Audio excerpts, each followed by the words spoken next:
के मन में भाव आया, इस संत जैसे सेवा करते हैं वैसी सेवा हमको भी मिल जाए। तो दोनों संत से कहने लगी, बाबा हमको भी सेवा दे दो, हमको भी ठाकुर जी दे दो। तो संत ने मन में विचार किया, छोटी छोटी कन्याएं, ये क्या जाने असली नकली क्या होता है। उन्होंने शालिग्राम जैसे दिखने वाले चिपटे 2 पत्थर लिए और दोनों कन्याओं को दे दिए। दोनों कन्याएं बड़ी प्रसन्न हो गईं, बोले वाह हमको ठाकुर जी मिल गए। दोनों ने गुरुजी से पूछा, गुरुजी इनका नाम क्या रखें? तो गुरुदेव ने कहा, तुमको जो प्रिय लगे वो नाम रखो इनका। तो कन्याएं जो वो बड़े चिकने से पत्थर थे, एक आध बार हाथ से फिसल गए। तो एक कन्या ने कहा, बोले इनका नाम रखते हैं सिलपिल्ले भगवान। कौन से भगवान? और दोनों ने अपने ठाकुर जी का नाम रख दिया सिलपिल्ले। ये कोई ऐसी कथा नहीं, भक्तमाल जी में कथा है ये। तो सिलपिल्ले भगवान, दोनों कन्याओं के सिलपिल्ले भगवान हो गए। अब दोनों कन्याओं के साथ में कैसी घटना घटी? तो जो ब्राह्मण कन्या थी, जो थोड़ी बड़ी हो गई, सिलपिल्ले भगवान की सेवा करती थी, उसके 2 भाई थे। दोनों भाइयों में विवाद हो गया, दोनों भाई अलग अलग रहने लगे। एक दिन विवाद के कारण बड़े भाई ने छोटे भाई के घर में आकर के लूट मार करी, उसको मार पीटा और घर का सारा सामान हड़प के ले गया। उसी सामान में बहन के सिलपिल्ले भगवान भी ले गया। और बहन तो बेचारी रोने लगी, उसके तो ऐसे प्राण हो गए मानो बस अब जीवित ही नहीं रह पाएगी ठाकुर जी के बिना। रोने लगी, भैया से कहने लगी, भैया बोला पूरा घर लुट गया, उसकी तुझको चिंता नहीं, वो तेरे पत्थर के भगवान खो गए, उनके लिए रो रही है। बोले वो पत्थर नहीं है, मेरे प्राण है, मेरे जीवन है, वो नहीं मिले तो मैं प्राण निकल जाएंगे मेरे। बोले जा, किसी और ने थोड़ी लूटा, बड़ा भाई है हमारा, जाके मांग ले, दे दे। तो बहन अपने बड़े भाई के घर गई, बड़े भाई से जाके कहा, भैया कुछ मत दो, सब रख लो अपने पास, पर मेरे सिलपिल्ले भगवान। अब सिलपिल्ले नाम सुनते ही सब हंसने लगे वहां पर। और जितने भी उसके भाई के साथ, वो तो गुंडा प्रवृत्ति का था, उसके साथ में जितने भी लोग सब हंसने लगे। अच्छा क्या नाम तुम्हारे ठाकुर जी का? बोले सिलपिल्ले भगवान। और जोर से हंसे। भैया मेरे भगवान थे। बोले अंदर सारा सामान पड़ा है, तू जाके अपने आप ढूंढ ले ठाकुर जी कहाँ है। अंदर जाने लगी तो एक जो उसके भाई का पूरा गैंग था, उसमें से एक बोला, अगर तेरी इतनी भक्ति है कि तू अपने भगवान ने लग गया।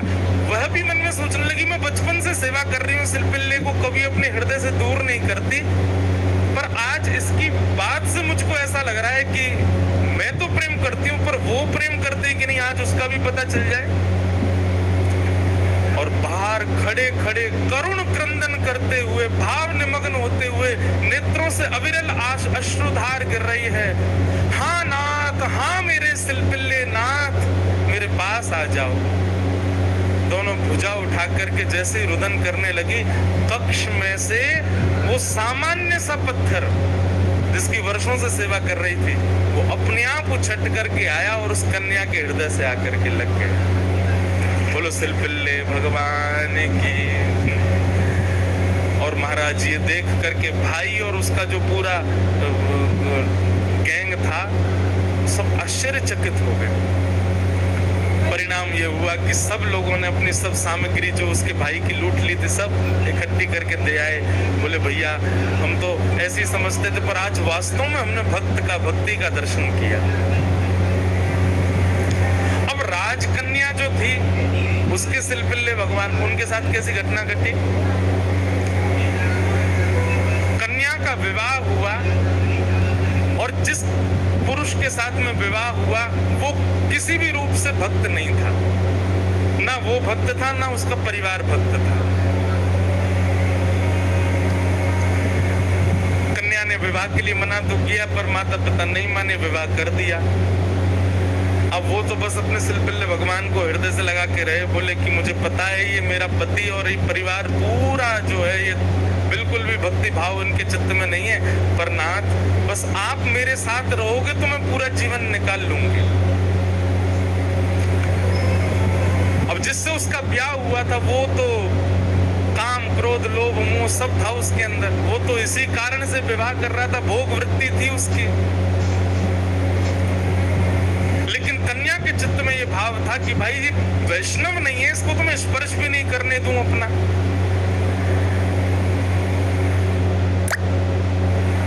रात्रि में चर्चा कर रहा था पत्नी से, बातें करने लगा, बातें करते करते और उसने कहा ये क्या है तुम्हारे हाथ में? बोले ये मेरे भगवान है, सिलपिल्ले भगवान। सिलपिल्ले नाम सुनते ही इतना हंसा, हंसते हंसते बिस्तर से गिर गया। बोले कौन है? सिलपिल्ले भगवान। बोले आप हंसिए मत, ये मेरे ठाकुर जी हैं, मैं बचपन से इनकी सेवा करती हूँ। अच्छा ठीक है, रखो इनको अपने पास। लेकिन वो उनको दूर करना चाह रहा था, बार बार लेकर के हटाना चाह रहा था। और वो राजकन्या कस के पकड़े, बोले नहीं आप इनको मुझसे दूर मत करो, ये मेरे प्राण है, ये अगर दूर हुए तो मैं प्राण त्याग दूंगी। लेकिन वो ऐसे ही रहे, सिलपिल्ले भगवान को हृदय से लगा के रहे। उसका यही था कि मैं पूरा जीवन इनके साथ नहीं रह सकती, पर आप रहोगे तो मैं रह लूंगी। एक दिन उस राजकुमार को क्रोध आया और उसने जो हट पूर्वक हाथ हटाए और वो सिलपिल्ले भगवान को खींच करके वो बाहर एक सरोवर था, सरोवर में फेंक दिया। जैसे ही सरोवर में फेंका, वो राजकन्या वहीं मूर्छित होकर गिर पड़ी। पूरा परिवार इकट्ठा हो गया, सब लोग सोचने लगे, बोले अरे ये क्या हो गया, इसके कहीं प्राण ना निकल जाए, पूरे गांव में हमारी निंदा होगी, इसके पिताजी बहुत बड़े राजा हैं, हमको कारागृह में डाल देंगे। क्या किया तूने? बोले कुछ नहीं, पत्थर लगाए, बैठी रहती थी, मैंने फेंक दिया तो नाटक कर रही है मूर्छा की। खूब प्रयास किया लेकिन होश में नहीं आई। जैसे तैसे होश में आई, वैद्य के बुलाने के बाद उठते ही मेरे सिलपिल्ले कहाँ हैं, मेरे सिलपिल्ले कहाँ हैं? गोताखोरों ने जाकर के पूरा सरोवर ढूंढ लिया लेकिन ठाकुर जी नहीं मिले। अंत तो गत्वा वही सरोवर के किनारे आकर के बैठ गई और रुदन करते हुए बोली, हे मेरे सिलपिल्ले नाथ, यदि मैंने वास्तव में बाल्यकाल से आपको अपना प्रियतम मान करके भेजा हो, आपकी निष्ठा से सेवा की हो, तो आप कृपा करके मेरे पास आ जाना। और यदि आप मेरे पास नहीं आए तो मैं एक क्षण और चिंतन नहीं करूंगी, तुरंत अपने प्राणों का परित्याग कर दूंगी। उसका पूरा परिवार खड़े होकर के देख रहा था। जैसे ही उसने कहा कि हे नाथ, यदि आप नहीं आए तो मैं प्राण त्याग दूंगी, ये बात कहते ही हाँ नाथ, हाँ नाथ, हाँ नाथ करुण क्रंदन करने लगी। तुरंत सरोवर में से अपने आप सिलपिल्ले भगवान निकल करके आए और उसकी छाती से आकर के लग गए।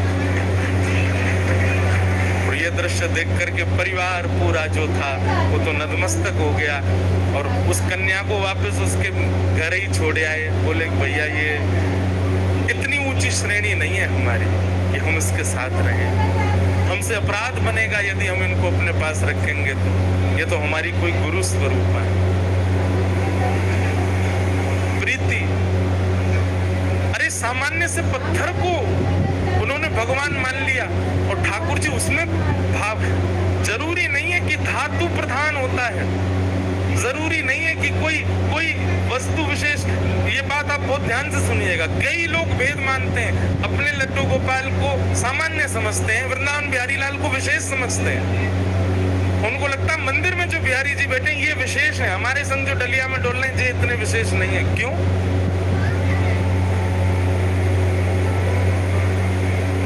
ये भेद दृष्टि मत रखो।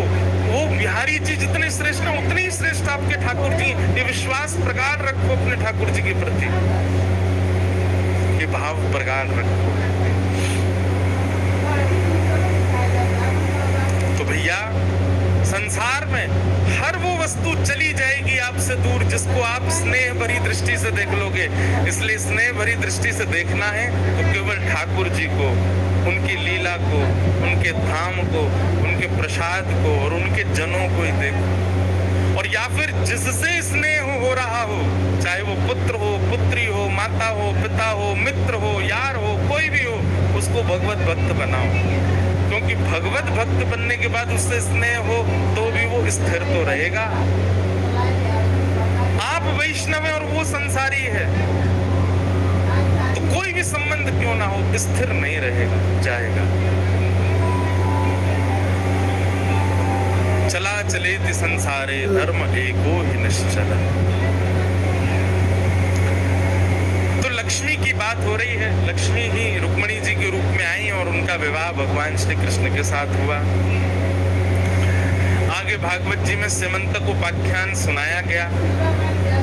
भगवान का दूसरा विवाह जामवंत की पुत्री जामवती के साथ में हुआ। जामवती के उपरांत भगवान का तीसरा विवाह सत्यभामा जी के साथ में हुआ और भगवान का चतुर्थ विवाह हमारी वृंदावन की रस रानी, हमारी वृंदावन की साक्षात रस स्वरूपा श्याम सुंदर श्री यमुना मैया के साथ। बोलो यमुना मैया की जय। एक बात हमारी बहुत ध्यान से सुनो, हम वैसे तो कथा में बोलते ही हैं, वृंदावन जाते बंधुओं कुछ नियम है, उन नियमों का पालन किया करो। सबसे पहला, वृंदावन जाते सबसे पहले तो वहां के अपनी गाड़ी से उतर के सबसे पहले तो भूमि जहां से वृंदावन प्रारंभ होता है वहीं वृंदावन को प्रणाम किया करो। आज भी कई वृंदावन आने वाले वैष्णव हैं, वो पादुका नहीं पहनते अपने पैरों में, क्योंकि जिस रज पर ठाकुर जी निरावृत चरणों से भ्रमण किए, हम कैसे पहन लें। तो सबसे पहले आते ही वृंदावन की रज को प्रणाम करो। आपका मस्तिष्क सूना नहीं होना चाहिए वृंदावन में। और सुनिए, वृंदावन में आके वो छापे वाले मत लगवाया करो तिलक, स्वयं तिलक लगा करके निकला कीजिए अपने कक्ष से। रज लीजिए, रज में गंगा यमुना जल मिलाइए, उस रज का तिलक करिए। और तिलक करना एक बात होती है, ऐसे प्रणाम करो कि अपने आप ही रज लग जाए आपके माथे से। सबसे पहला रज को प्रणाम। पंचायतन प्रणाम हमने बताए कथाओं में, सबसे पहले रज को प्रणाम करो।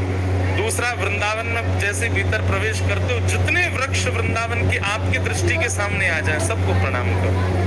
वृंदावन में वृक्ष सामान्य नहीं है बंधु। आशा महो चरण रेणुज श्याम हम श्याम, वृंदावने किमपि गुलमलतोषधीना। वृंदावन में जैसे किसी व्यक्ति ने अगर अखंड वृंदावन वास के लिए पूरा जीवन भजन किया कि हे नाथ मुझे अखंड वृंदावन वास मिले, और भजन करते करते उसके प्राण चले गए, अगले जन्म में वृंदावन में वृक्ष बन करके वो आ जाता है, वो अखंड वृंदावन वास करता है। इसलिए वृंदावन वास जिनके मन में इच्छा होती, कई लोग कहते हैं वृंदावन वास कैसे मिले, वृंदावन के वृक्षों को प्रणाम किया करो। वृंदावन जावे वारी ये नियम को पालन करे करो। वृंदावन प्रवेश होते ही बिना रज के आपका मस्तिष्क नहीं होना चाहिए, आपके मस्तिष्क पर ब्रजरज अंकित होनी चाहिए। जैसे स्कूल में आईडी कार्ड अनिवार्य है, जैसे स्कूल यूनिफॉर्म अनिवार्य है, वृंदावन की एक ही यूनिफॉर्म है, क्या ब्रजरज माथे पे होनी चाहिए। दूसरी बात, वहां के लता वृक्ष गुल्म आदि यही कृपा करेंगे, ये अखंड ब्रजवासी हैं, इनसे प्रार्थना करो। हरिराम व्यास जी के चरित्र में आता है कि जब श्री हरिराम व्यास जी को वापस ले जाने लगे वृंदावन से, तो हरिराम व्यास जी वृंदावन की लता पत्र गुल्म वृक्षों को पकड़ पकड़ करके रोने लगे और वृक्षों से निवेदन करने लगे, आप कृपा करो, आप ही अखंड ब्रजवासी हो, आपके अनुग्रह से हम वृंदावन बस जाएंगे। और फिर एक वृक्ष से लिपटे लिपटे ही हरिराम व्यास जी को थोड़ी चेतना आई, मानो वृक्ष ने ही संकेत किया कि अरे बिहारी जी को, राधा वल्लभ जी की प्रसादी बट रही है, जाके जल्दी पाओ। हरिराम व्यास जी को लगा कि अब मैं वृंदावन से तो जाने वाला ही हूँ, कहीं मेरे प्राण निकलने वाले होंगे, उससे पहले मैं प्रसाद तो पालूं। दौड़ करके गए तो प्रसादी बट गई थी, सब में वितरित हो चुकी थी। अंतिम प्रसादी का भाग मेहतरानी को दिया गया, झाड़ू लगाने वाली को। हरिराम व्यास जी जैसे पहुंचे तो प्रसादी तो बट गई। हरिराम व्यास जी बोले अब मैं कहाँ पाऊं, तो एक मेहतरानी बैठी थी झाड़ू लगावे वाली, बाकी हाथ में रोटी, वापे ऊपर कड़ी पकौड़ी धरी। हरिराम व्यास जी गए, वाके आगे हाथ फैला लियो, बोले ला नेक्स्ट से प्रसाद मोह देते। मेहतरानी बोली अरे मैं तो एक मेहतरानी हूँ, मैं तो झाड़ू लगावे वाली हूँ, मेरे हाथ को प्रसाद पाओगे महाराज, आपको धर्म नष्ट है जाएगो। हरिराम व्यास जी बोले, जब प्रसाद हमारे पास आवे से पहले ये विचार ना करे कि कौन ब्राह्मण, कौन क्षत्रिय, कौन वैश्य, कौन शूद्र, कौन हरिराम व्यास, कौन मेहतरानी, तो फिर तू इतना विचार क्यों कर रही है? जब प्रसाद ने तेरे पास आवे में कोई बैर भाव नहीं रखो, तेरे पास तुरंत आ गए हो, वाह प्रसाद को मोह देवे में तो इतना बैर क्यों कर रही है? अरे चल जल्दी दे। और हरिराम व्यास जी ने उस मेहतरानी की प्रसाद को जैसे ही पाया, उनका एक बहुत सुंदर पद है, व्यास जी का मिल जाए तो, हाँ ध्यान से सुनना, हरिराम व्यास जी क्या कह रहे हैं कि व्यास मिठाई विप्र की तामे लागे आग, व्यास मिठाई विप्र की तामे लागे आग, वृंदावन के स्वपच की झूठन खइये माग, श्री वृंदावन के स्वपच की झूठन खइये माग। वृंदावन में भैया सुच्चो सुच्चो प्रसाद मिले, जो मत रोको। बंदर कई बार खाते खाते आधो छोड़ जाए, बाबू उठा के खा जाए करो। वृंदावन को झूठो मिल जाए, वो हम हरिराम व्यास जी आज्ञा कर रहे हैं। वृंदावन के स्वपच को रहिए सेवक होए, तासों भेद न कीजिए, पीजे पद रज धोए। ये तो वृंदावन के स्वपच के लिए बताया गया। बहुत ध्यान से सुनो सब लोग, आज बहुत गर्मी है, बहुत गर्मी है। चलो अभी हम एसी चलवाते हैं, आज नहीं कल चल जाएगा, ठीक है? एसी सब घर में जाना, सोफा पे बैठना, एसी चला के 6 बजे से बैठ जाना। आज बहुत गर्मी है ना, हमारी एसी भी नहीं चल रहा है। पहले दिन आते ही ना चल रहे, बस आपको दिखावे को लगा रखे हैं।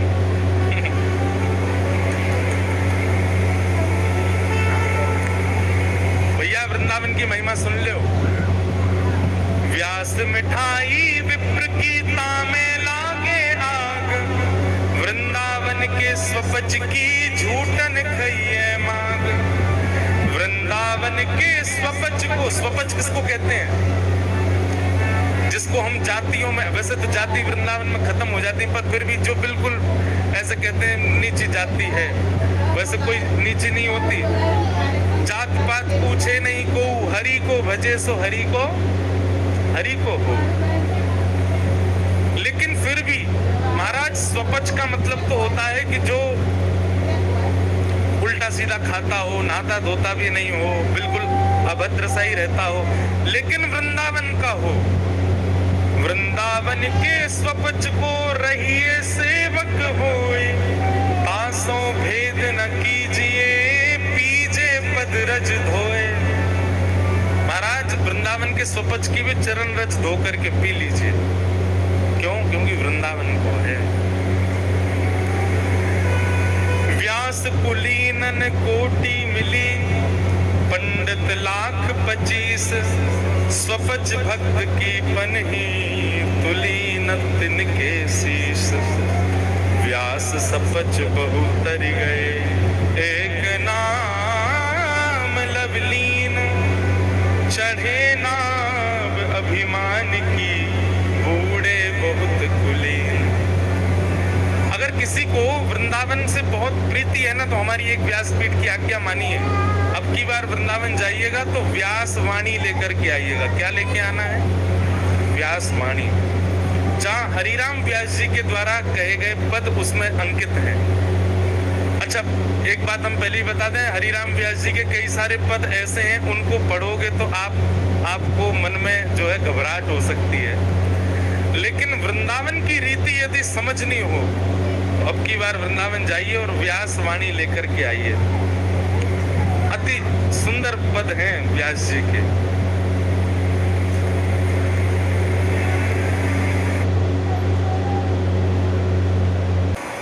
तो हरिराम व्यास जी क्या कह रहे हैं? तो भैया कोई वृंदावन वासी मिल जाए, वो तो स्वपच भी हो तो भी बाकी पदरज धो करके पी लो, होना चाहिए वृंदावन वासी।